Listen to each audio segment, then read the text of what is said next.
धनंजय दादांनी MA केलेलं आहे मराठीतनं आणि साहित्य क्षेत्रात नव्यानं सक्रिय होत आहेत. ते उत्साही कवी आहेत. त्यांना कविता लेखनाचा छंद जडलेला असून त्यांनी कवितांगण या खुल्या कवी संमेलनामध्ये 2 वेळेला त्यांच्या स्वलिखित रचना सादर केलेल्या आहेत.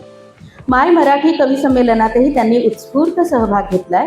त्यांना स्फुटलेखन, समालोचन, सादरीकरण, निवेदन तसंच काव्यलेखनाची विशेष आवड आहे. मराठी भाषेच्या संवर्धनासाठी कार्य करणं हे त्यांचं मुख्य ध्येय. करणारी माझी कविता जुनं घर. खंगलेले वासे, भंगलेल्या भिंती, दरवाजाच्या करकरत्या आवाजात मोकळी खिडकी दाखवते बघ, पडलेले घर आणि आठवणींचे रचलेले चर. बघ पडलेले घर आणि आठवणींचे रचलेले चर.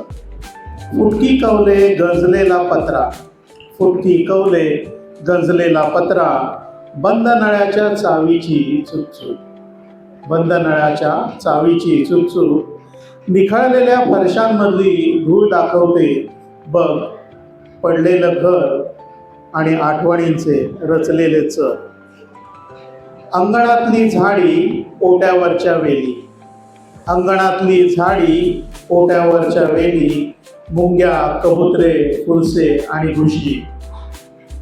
चुलीच्या ओट्यावरची फुटकी लादी सांगते बघ, पडलेलं घर आणि आठवणीचे रचलेले चर.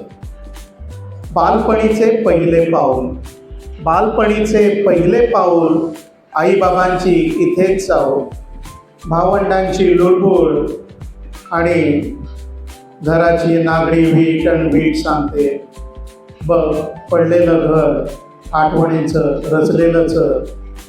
पडलेलं घर आणि आठवणीचे रचलेले चर. धन्यवाद.